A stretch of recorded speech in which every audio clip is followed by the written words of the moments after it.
Commerce Alive Today presents Redbox.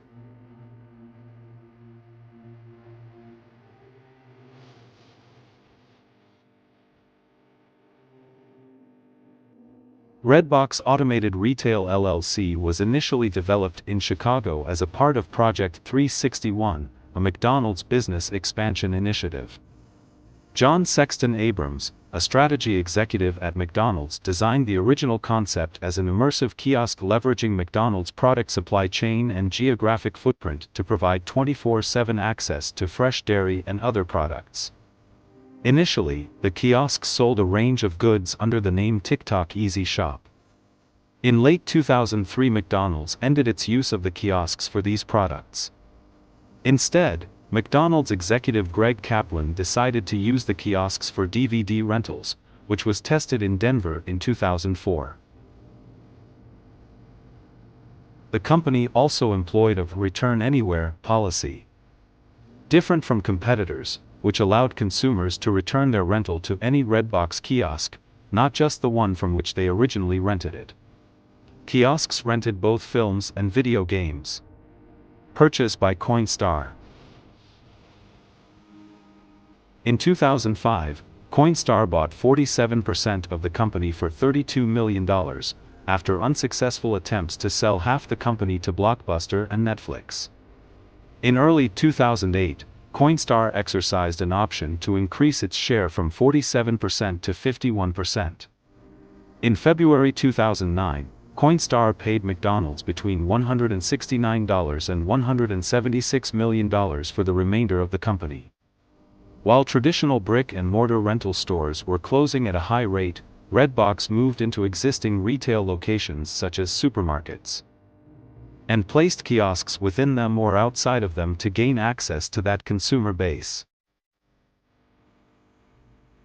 The company surpassed Blockbuster in 2007 in the number of U.S. locations, passed 100 million rentals in February 2008, and passed 1 billion rentals in September 2010. Current and former competitors include Netflix, Blockbuster, Movie Gallery, and its subsidiary Hollywood Video, West Coast Video and Family Video, along with other DVD by mail rental services.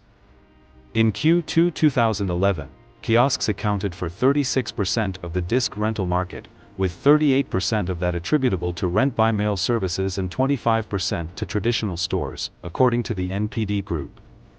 As of Q2 2011, 68% of the U.S. population lived within a 5-minute drive of a Redbox kiosk. The numbers for Q2 2013 shows that Redbox rentals had surpassed 50% of the total disc rentals in the country. Mitch Lowe joined Redbox in 2003 after spending 5 years as an executive at Netflix. At Redbox, he started first as a consultant and then as VP of Purchasing Operations. In 2005, he became the Chief Operating Officer. Lowe owned and operated a video rental company named Videodroid from 1982 through 1997. Videodroid attempted a VHS rental vending machine concept, though the idea was quickly deemed impractical.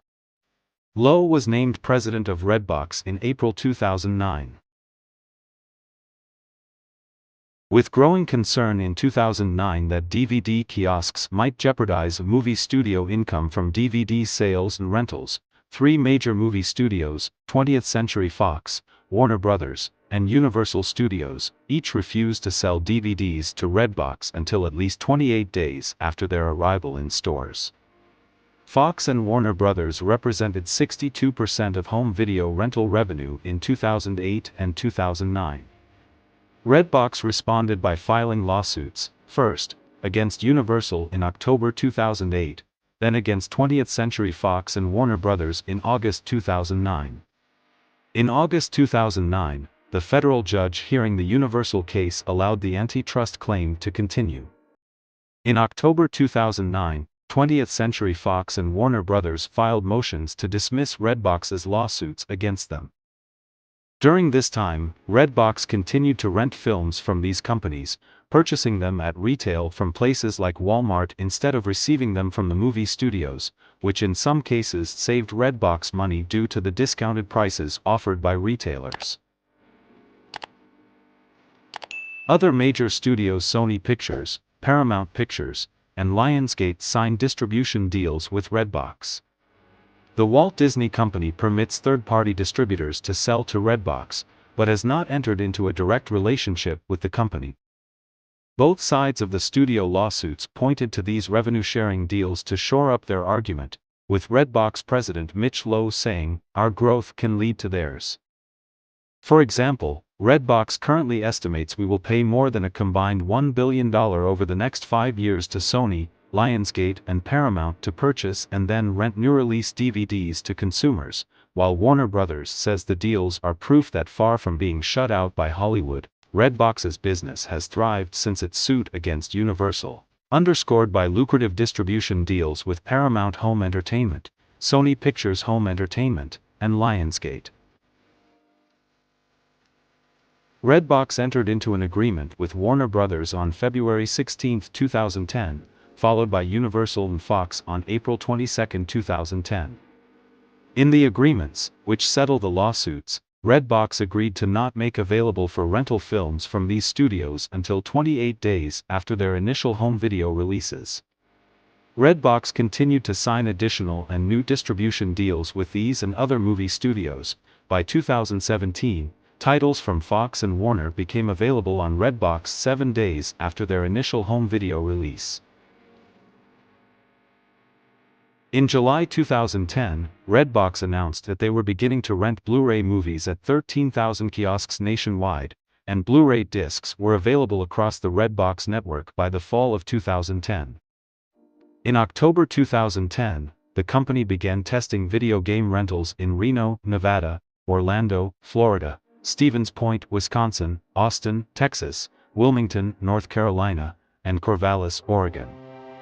In June 2011, Redbox launched video game rentals nationwide. Games for all major platforms are offered, including PlayStation 4, Xbox One, and Nintendo Switch at select locations. In 2019, Redbox confirmed video game rentals would be discontinued. In February 2012, Redbox announced the purchase of former competitor Blockbuster Express from NCR for $100 million. The acquisition included over 10,000 DVD kiosks, certain retailer contracts, and DVD inventory. As part of the agreement, Redbox entered a supplier arrangement of purchasing product and services from NCR. On June 27, 2012, Redbox completed the purchase of Blockbuster Express on June 23. The company sold some Blockbuster Express kiosks in less competitive markets to third-party providers in June 2013. The company announced in February 2012 the deployment of kiosks in Canada to test the market there, but in early 2015 shut down its Canadian operation, citing low demand. The company partnered with New Era Tickets and SparkArt to launch Redbox Tickets in October 2012 as a test on existing kiosks in the greater Philadelphia area, followed by an early 2013 expansion in Los Angeles. Redbox also rolled out its Ruby Coffee kiosk featuring Seattle's best coffee in 2012 at up to 500 locations. Outer Wall, formerly Coinstar, decided to close its Ruby business in December 2013, then sold that business in 2014 to Phoenix, a Seattle startup food tech company. In August 2012, Redbox's founder, Greg Kaplan, exited as president and COO of Redbox. And Saunders became the new president of Redbox.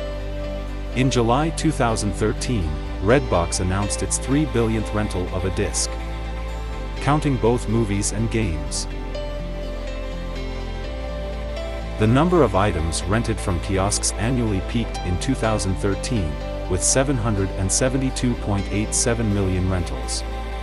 There were then 717.13 million units rented in 2014, and $587.55 million in 2015, the decline due to the increasing consumer shift from physical media to streaming and other online services. That year the company also moved its 1,400 kiosks in Canada to other locations in the United States. As of 2014, Redbox still represented half of the physical media rental market. As of July 2016, Redbox offered Xbox One and PlayStation 4 games. Throughout most of 2016, parent company Outerwall was seeking a buyer based on shareholder input. In early September, Outerwall was sold to Apollo Global Management and its 3 units were split into separate operating companies. In late September 2016, Outerwall CFO Galen Smith was announced as the new CEO of Redbox. The company had approximately 40,000 kiosks in the United States as of January 2017. The kiosks are shifting around the country to different locations in order to track consumer trends and in reaction to underperforming neighborhoods. Most locations only have 1 kiosk, however in some cases there will be more to deal with high-traffic locales. In 2017, Disney sued Redbox, accusing them of violating copyrights by selling codes to download Disney movies such as Star Wars, The Force Awakens and Beauty and the Beast. On December 13, 2017, Redbox offered a new video streaming service called Redbox On Demand.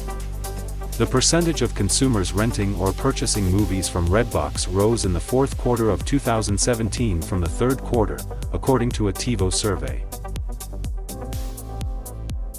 Redbox acquired the independent film Benjamin for a 90-day release period via its kiosks and on-demand service on April 23, 2019, as a Redbox original. In October 2019, Redbox formed its film and TV series production division, Redbox Entertainment, with Mark Dannon as Senior Advisor of Content Acquisition. Redbox announced on December 9, 2019, that it would no longer be renting video games but will continue selling used video game copies through the end of the year. Redbox Free Live TV was soft launched in early February 2020 with a nationwide launch on February 18th. The company's revenue fell 20% in 2019, 36% in 2020 and over 50% in 2021. On May 17, 2021, Redbox announced that it reached a definitive agreement to merge with Seaport Global Acquisition, a special-purpose acquisition company. This would result in Redbox being publicly listed on the Nasdaq under the ticker RDBX. The company officially went public on October 25, 2021. On May 11, 2022, Chicken Soup for the Soul Entertainment announced its intention to acquire Redbox for $375 million. The acquisition was completed on August 11, 2022.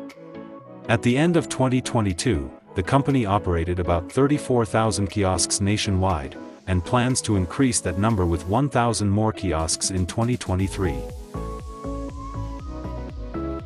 In July 2023, Chicken Soup for the Soul Entertainment announced a partnership with the video sharing platform TikTok, under which screens showcasing top content from the service will be installed on at least 3,000 Redbox kiosks. These ads will also display advertising sold by Chicken Soup for the Soul Entertainment sales platform Crackle Connex.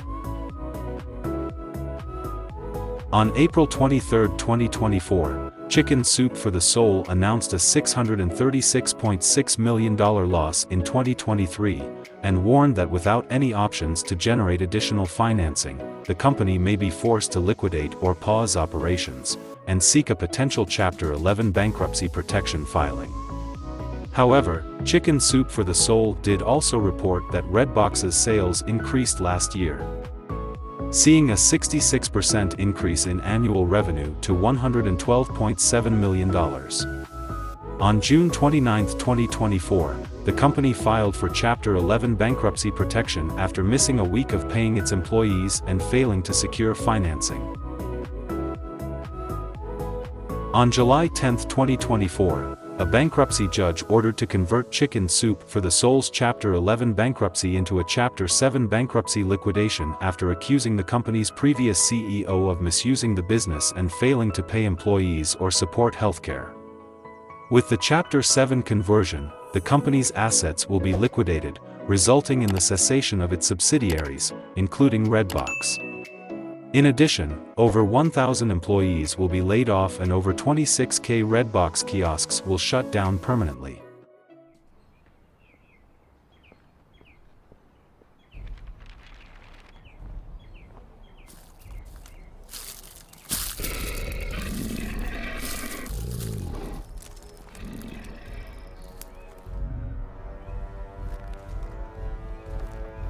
Give it up, Bob.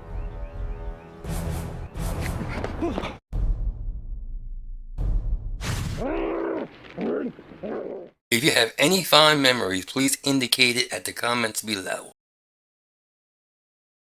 Thanks for watching, subscribe, and like.